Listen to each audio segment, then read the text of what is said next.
नमस्ते। आज की इस खास चर्चा में हम एक ऐसे विषय पर बात करने वाले हैं जो हम सब के लिए बहुत जरूरी है। वो है आज के इस एआई वाले दौर में हमारी अपनी असली क्रिएटिविटी को कैसे बचाया जाए। देखिए, एआई ने हमारी जिंदगी बहुत आसान बना दी है, बिल्कुल। लेकिन क्या इसके चक्कर में हमारी खुद की गहराई से सोचने की क्षमता कहीं खोती जा रही है? एक तरफ है मशीन की वो एकदम परफेक्ट वर्किंग और दूसरी तरफ है इंसान की अपनी कच्ची असली क्रिएटिविटी। आज हम इसी उलझन को सुलझाने वाले हैं। तो चलिए सीधा शुरू करते हैं। चलिए, सबसे पहले इस आंकड़े पर गौर करते हैं। क्या आप जानते हैं कि आज लगभग 90% लोगों ने कागज पर लिखना पूरी तरह से छोड़ दिया है? जी हाँ, 90%। असल में होता क्या है कि जब भी हमारे सामने एक खाली पन्ना आता है तो एक अजीब सी घबराहट होती है, और इस बेचैनी से बचने के लिए हम तुरंत मशीन की तरफ भागते हैं। सोचने की इस शुरुआती मेहनत से हम इतना कतराने लगे हैं कि बस कीबोर्ड पर एक प्रॉम्प्ट टाइप कर देते हैं ताकि खुद कुछ सोचना ही ना पड़े। अब यहाँ एक बहुत ही गंभीर सवाल खड़ा होता है। क्या होगा अगर पूरी इंसानियत अपने सोचने का काम मशीनों को ही आउटसोर्स कर दे? देखिए, खाली पन्ने को देखकर जो ब्लैंक पेज सिंड्रोम वाली एंग्जाइटी होती है ना, वो कोई नई बात नहीं है। हम सब ने इसे महसूस किया है। लेकिन अगर हम इस घबराहट से बचने के लिए पूरी तरह से सिर्फ एल्गोरिदम पर निर्भर हो जाएं, तो सोचिए इसका कितना बड़ा नुकसान होगा। इसकी कीमत हमें अपनी असली क्रिएटिविटी देकर चुकानी पड़ेगी। जब सोचने का बुनियादी काम ही कोई मशीन करने लगे, तो हमारे अपने मौलिक विचारों का वजूद ही खतरे में पड़ जाएगा। तो इस चर्चा का हमारा पहला हिस्सा है द सेंसरी फिंगरप्रिंट। आइए, हाथ से लिखने के पीछे जो असल विज्ञान काम करता है, उसे थोड़ा समझते हैं। देखिए, ये सिर्फ कागज और पेन को लेकर हमारा कोई नॉस्टैल्जिया नहीं है। इसके पीछे ठोस वैज्ञानिक प्रमाण मौजूद हैं। नॉर्वे की एनटीएनयू और अमेरिका की प्रिंसटन और यूसीएलए जैसी बड़ी यूनिवर्सिटीज की रिसर्च बताती है कि स्क्रीन और कागज के बीच जमीन आसमान का फर्क होता है। जरा इस अंतर को समझिए। जब हम कीबोर्ड पर टाइप करते हैं तो हर कीस्ट्रोक का फिजिकल अनुभव बिल्कुल एक जैसा होता है ना? चाहे आप कोई बहुत ही जज्बाती खत लिख रहे हो या कोई बोरिंग सा कानूनी दस्तावेज, आपकी उंगलियों के लिए ए या जेड दबाने का तरीका एक ही रहेगा। लेकिन इसके उलट जब हम हाथ से लिखते हैं तो हर एक अक्षर का एक बिल्कुल अलग और अनोखा फिजिकल अनुभव होता है। पेन का कागज पर प्रेशर, आपके हाथ की स्पीड, अक्षरों का घुमाव, ये सब मिलकर आपके हर एक विचार को एक एकदम अनोखा फिजिकल आकार देते हैं। और ये बात इस कॉन्सेप्ट को बहुत ही शानदार तरीके से समझाती है, जिसे विज्ञान की भाषा में हैप्टिक परसेप्शन कहते हैं। ये एक ऐसी शारीरिक और मानसिक प्रक्रिया है जहां हमारा दिमाग हाथ से लिखे गए विचारों को एक सेंसरी फिंगरप्रिंट यानी अनोखी पहचान दे देता है। वो विचार फिर सिर्फ कागज पर स्याही बनकर नहीं रह जाता, बल्कि वो हमारे शरीर और हमारी याददाश्त में बहुत गहराई से बस जाता है। कागज पर पेन रगड़ने का जो वो फ्रिक्शन या घर्षण होता है ना, वो कोई रुकावट नहीं है, बल्कि वो विचारों को जन्म देने की एक बहुत ही जरूरी बायोलॉजिकल जरूरत है। इसी विज्ञान से जुड़ा मनोविज्ञान का एक बहुत ही दिलचस्प कॉन्सेप्ट है जिसे डिजायर्ड डिफिकल्टी या जरूरी मुश्किल कहा जाता है। रिसर्चर्स ने पाया है कि जो लोग हाथ से अपने नोट्स लिखते हैं, उन्हें विषयों और कॉन्सेप्ट्स की बहुत ही गहरी समझ होती है उन लोगों के मुकाबले जो फटाफट लैपटॉप पर सिर्फ टाइप करते हैं। होता क्या है कि दिमाग को एक जटिल विचार पैदा करने के लिए जिस मानसिक रुकावट या थोड़ी सी जद्दोजहद की जरूरत होती है, वही मेहनत उन मुश्किल विचारों को हमारे दिमाग के तारों में हमेशा के लिए जोड़ देती है। यानी कान तेज होने का मतलब हमेशा ये नहीं होता कि उसकी समझ भी गहरी हो। अब आते हैं दूसरे हिस्से पर, साइलेंसिंग द इनर जजेस, यानी अपने अंदर बैठे आलोचकों को चुप कराना। आखिर हम उस खाली पन्ने से इतना डरते क्यों हैं? सच कहूं तो उस खाली पन्ने को घूरते हुए जो बेचैनी महसूस होती है ना, वो उस पन्ने की वजह से नहीं होती। वो हमारी अपनी अंदरूनी उम्मीदों और एकदम परफेक्ट दिखने के दबाव की वजह से होती है।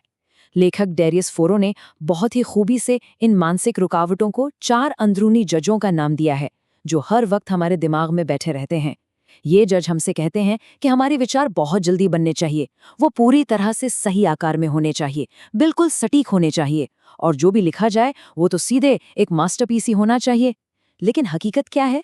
हकीकत ये है कि दुनिया के सबसे महान विचार भी शुरुआत में बिखरे हुए, अधूरे और एकदम अव्यवस्थित ही होते हैं। किसी भी बड़े आइडिया की शुरुआत कभी भी एक मास्टरपीस से नहीं होती, बल्कि एक बेतरतीब, उलझी हुई सोच से होती है।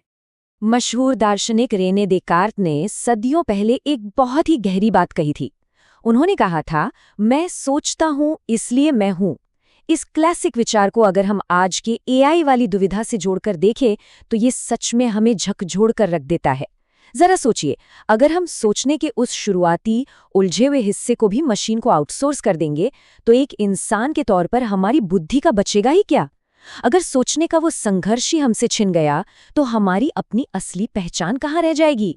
चलिए इसी बात पर इस चर्चा के तीसरे हिस्से की तरफ बढ़ते हैं, डिफेंडिंग द थ्री ओरिजिनल्स। ये वो 3 अनोखे कॉग्निटिव गुण हैं जिन्हें हमें हर कीमत पर बचा कर रखना है। आइए इन तीनों इंसानी गुणों को एक एक करके समझते हैं, जिनकी नकल दुनिया की कोई भी मशीन नहीं कर सकती।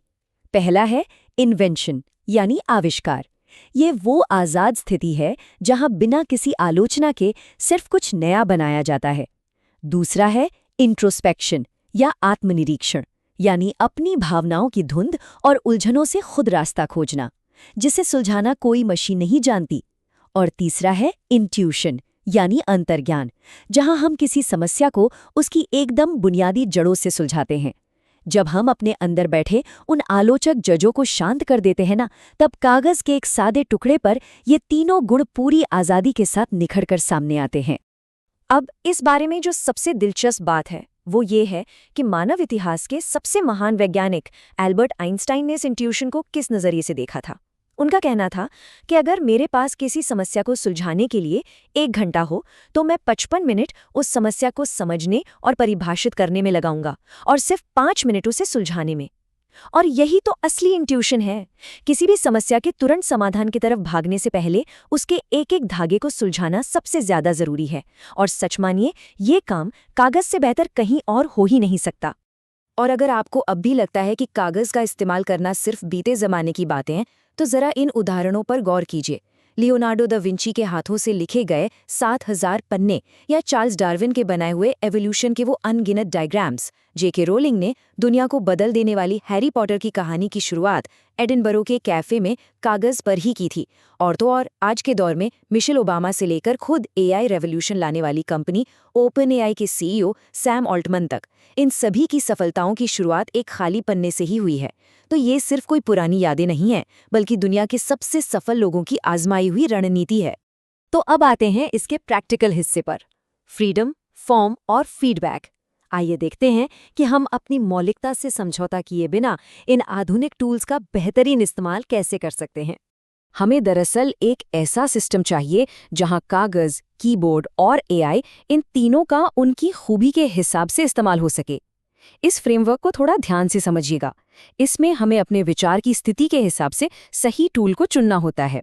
जब आपका विचार बिल्कुल शुरुआती या नाजुक स्थिति में हो, जब उसे पूरी आज़ादी यानी फ्रीडम की ज़रूरत हो, तब कागज़ का इस्तेमाल कीजिए।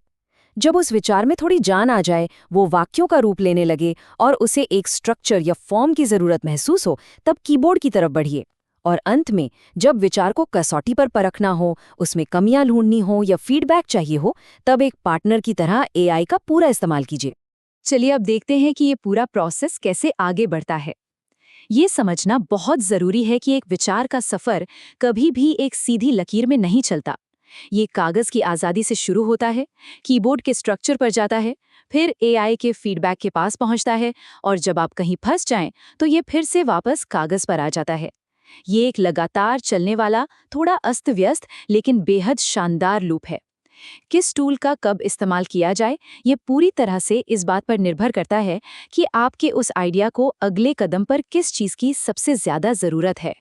आज के इस तकनीकी दौर का सबसे बड़ा दार्शनिक सच शायद यही है कि बुद्धिमत्ता या इंटेलिजेंस बहुत तेज़ी से एक सस्ती और आम चीज़ बनती जा रही है। एआई हमारे विचारों को बड़ा कर सकता है, उन्हें चमका सकता है और पलक झपकते ही उन्हें लागू भी कर सकता है। लेकिन इंसान का अंतर्ज्ञान और उसकी भावनाएं, ये आज भी दुनिया में सबसे दुर्लभ हैं। किसी भी महान विचार का जो वो शुरुआती कच्चा और बिखरा हुआ रूप होता है ना, जिसे बनाने में असली संघर्ष लगता है, उसे बनाने की क्षमता सिर्फ और सिर्फ हम इंसानों के पास ही है। तो सबसे अहम बात यह है कि अगला सबसे असली और बिल्कुल ओरिजिनल विचार आखिर जन्म कहाँ से लेगा। इससे पहले कि कोई बेजान मशीन हमारे विचारों को अपनी सुविधा के हिसाब से ढाल दे, एक गहरी सांस लीजिए और उस खाली पन्ने का सामना करने की हिम्मत जुटाइए। उस पर अपने विचार बिखेरना शुरू कीजिए, क्योंकि दुनिया में नई सोच पैदा करना ही हमारी सबसे बड़ी ताकत है। मुझे उम्मीद है कि ये चर्चा हमें वापस हमारे उसी पेन और कागज तक ले जाएगी। हमारे साथ जुड़ने के लिए बहुत बहुत धन्यवाद। सीखते रहिए और अपने विचारों को आज़ाद करते रहिए।